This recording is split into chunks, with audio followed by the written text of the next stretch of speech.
Friends ಎಲ್ಲ ಹೇಗಿದ್ದೀರಾ? ಚೆನ್ನಾಗಿದ್ದೀರಾ ಅಂದ್ಕೊಂಡಿದ್ದೀನಿ. ಇವತ್ತು ನಾನು ಮಾಡ್ತಿದ್ದೀನಿ ಅಣಬೆ ಪೆಪ್ಪರ್ ಡ್ರೈ. ಮಾಡೋದಕ್ಕೆ ಏನೇನು ಬೇಕು ಅಂತ ತೋರಿಸ್ತೀನಿ ಬನ್ನಿ. ಈರುಳ್ಳಿ ಪೇಸ್ಟು, ಶುಂಠಿ ಬೆಳ್ಳುಳ್ಳಿ ಪೇಸ್ಟು, ತರಿಯಾಗಿ ರುಬ್ಬಿರೋ ಹಸಿಮೆಣಸಿನ್ಕಾಯಿ, ಪೆಪ್ಪರ್ ಪೌಡರ್, ನೆಕ್ಸ್ಟು ರುಚಿಗೆ ತಕ್ಕಷ್ಟು ಉಪ್ಪು, 1 ಸ್ಪೂನು ಚಿಕನ್ ಮಸಾಲೆ ಮತ್ತು ಕರಿಬೇವು ಸೊಪ್ಪು. ಮಾಡೋದು ಹೇಗೆ ಅಂತ ಹೇಳ್ಕೊಡ್ತೀನಿ ಬನ್ನಿ. ಬಾಣಲಿ ಕಾಯಕ್ಕಿಟ್ಟಿದ್ದೀನಿ. ಎಣ್ಣೆ ಹಾಕಿದ್ದೀನಿ. ಸ್ವಲ್ಪ ಎಣ್ಣೆ ಫುಲ್ಲು ಬಿಸಿ ಆಗಲಿ. ಎಣ್ಣೆ ಬಿಸಿಯಾಗಿದೆ. ಈಗ ರುಬ್ಬಿರೋ ಈರುಳ್ಳಿ ಪೇಸ್ಟ್ ಹಾಕ್ಕೊಳ್ಳೋಣ.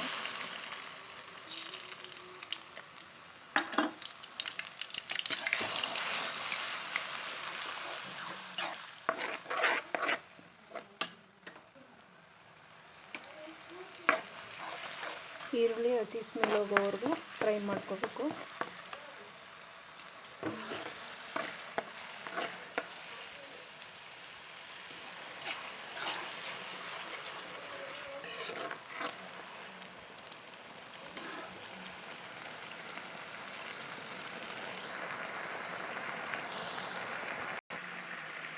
ನೋಡಿ, ರೋಸ್ಟ್ ಆಗ್ತಿದೆ. ಶುಂಠಿ ಬೆಳ್ಳುಳ್ಳಿ ಪೇಸ್ಟ್ ನೆಕ್ಸ್ಟ್ ಹಾಕ್ಕೋಬೇಕು. ಇದೊಂದು ಸ್ವಲ್ಪ ಹಸಿ ಸ್ಮೆಲ್ ಹೋಗ್ಬೇಕು ಈರುಳ್ಳಿದು. ಅಲ್ಲಿವರೆಗೂ ಸ್ವಲ್ಪ ನೀಟಾಗಿ ಎಣ್ಣೆಲಿ ರೋಸ್ಟ್ ಮಾಡ್ಕೋಬೇಕು.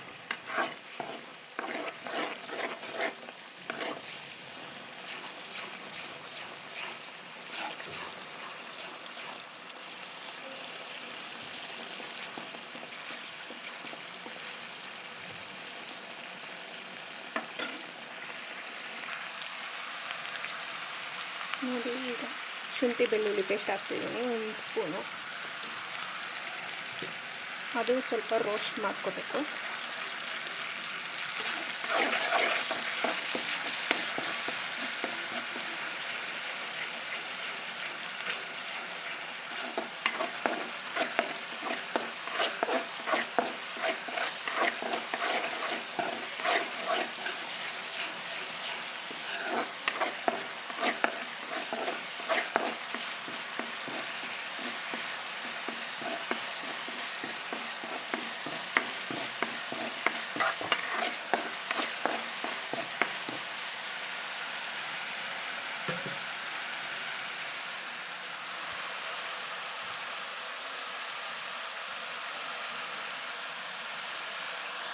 ನೆಕ್ಸ್ಟು ತರಿಯಾಗಿ ರುಬ್ಬಿರೋ ಹಸಿಮೆಣಸಿನ್ಕಾಯಿ ಪೇಸ್ಟ್ ಹಾಕ್ಕೋಬೇಕು. ನೋಡಿ, ನಾನು 1.5 ಸ್ಪೂನ್ ಹಾಕ್ಕೊತಿದ್ದೀನಿ.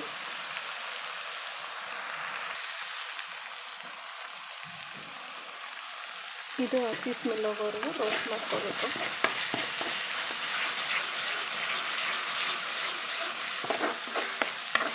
ಪೇಸ್ಟ್ ಮಾಡಿ ಹಾಕೋಣದ್ರಿಂದ ನೀಟಾಗಿ ರೋಸ್ಟ್ ಆಗುತ್ತೆ, ಚೆನ್ನಾಗಿರುತ್ತೆ ಟೇಸ್ಟು. ಹಾಗಾಗಿ ಪೇಸ್ಟ್ ಮಾಡಿ ಹಾಕ್ಕೊತಿದ್ದೀನಿ.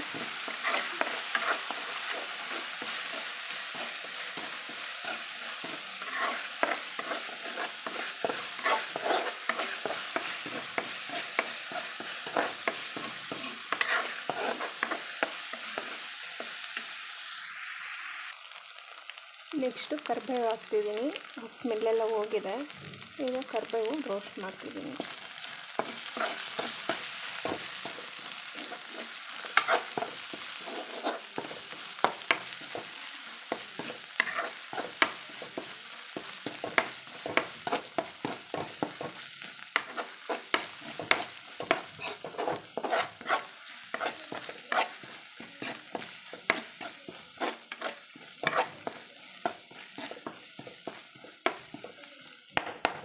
ನೆಕ್ಸ್ಟು ಇದಕ್ಕೊಂದು ಸ್ವಲ್ಪ ಅರಿಶಿನ ಪುಡಿ ಹಾಕ್ಕೋಬೇಕು.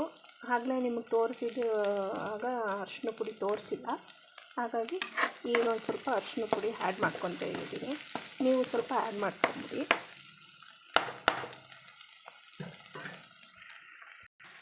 ಅರಿಶಿನ ಪುಡಿ ಹಾಕಿದ್ದೀನಿ. ನೋಡಿ, ಫುಲ್ಲು ರೋಸ್ಟಾಗಿ ಸ್ಮೆಲ್ ಗಮ್ ಅಂತಿದೆ. ತಳನೂ ಸ್ವಲ್ಪ ಹಿಡಿತಿದೆ. ಈ ಥರ ರೋಸ್ಟ್ ಆಗಬೇಕು, ಆಗಲೇ ಚೆನ್ನಾಗಿರುತ್ತೆ ಮಸಾಲೆ.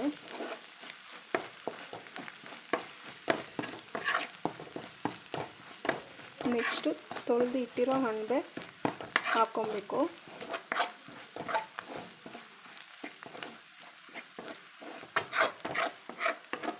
ನೋಡಿ ಚೆನ್ನಾಗಿ ರೋಸ್ಟ್ ಆಗಿದೆ.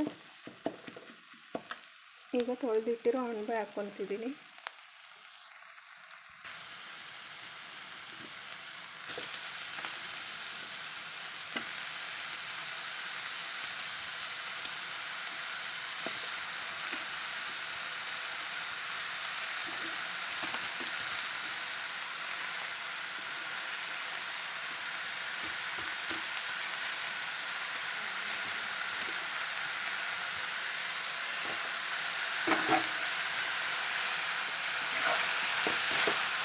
ಇದು ಸ್ವಲ್ಪ ಮಿಕ್ಸ್ ಮಾಡ್ಕೋಬೇಕು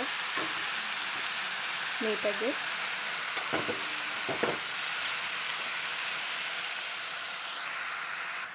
ನೋಡಿ ಕ್ಲೀನಾಗಿ ಮಿಕ್ಸ್ ಮಾಡಿದ್ದೀನಿ. ಯಾವ ಥರ ಕಲರ್ ಇದೆ. ಇದಕ್ಕೆ ರುಚಿಗೆ ತಕ್ಕಷ್ಟು ಉಪ್ಪು ಹಾಕ್ಕೊಬೇಕು. ನೋಡಿ ಸ್ವಲ್ಪ ಉಪ್ಪು ಹಾಕ್ಕೊತಾ ಇದ್ದೀನಿ.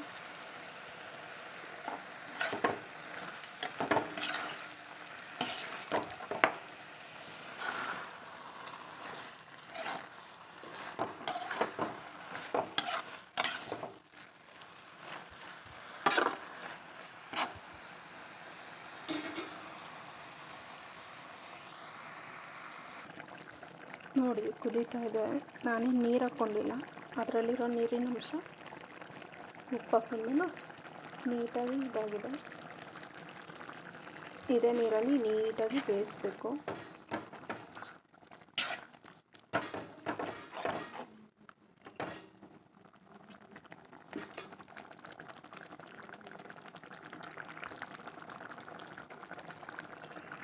ಇದು ನೀಟಾಗಿ ಕುಕ್ ಆಗಲಿ.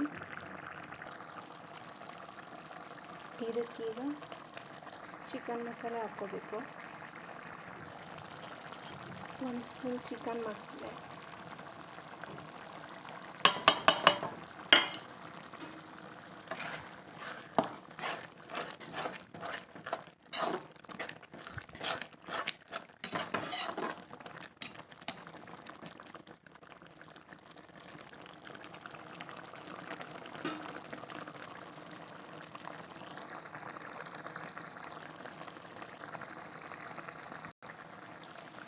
ನೆಕ್ಸ್ಟು 1 ಸ್ಪೂನ್ ಪೆಪ್ಪರ್ ಪೌಡರ್,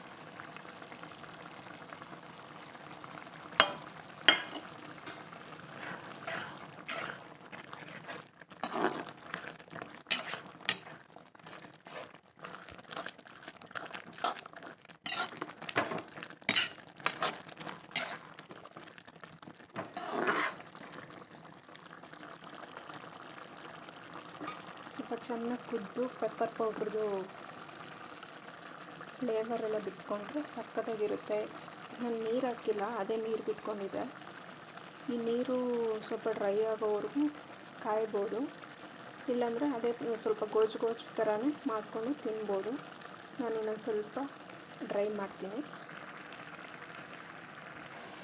ನೋಡಿ ನೀರೆಲ್ಲ ಡ್ರೈ ಆಗಿದೆ, ಗೊಜ್ಜು ಥರ ಆಗಿದೆ ಲೈಟಾಗಿ.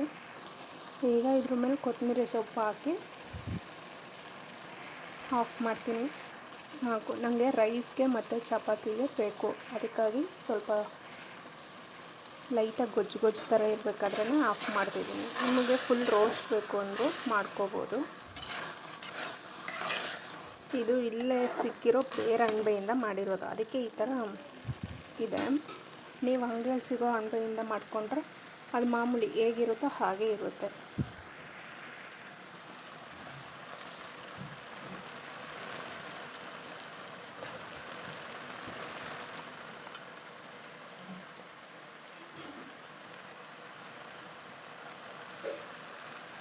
ನೋಡಿ ಕೊತ್ತಂಬರಿ ಸೊಪ್ಪು ಹಾಕ್ತಿದ್ದೀನಿ.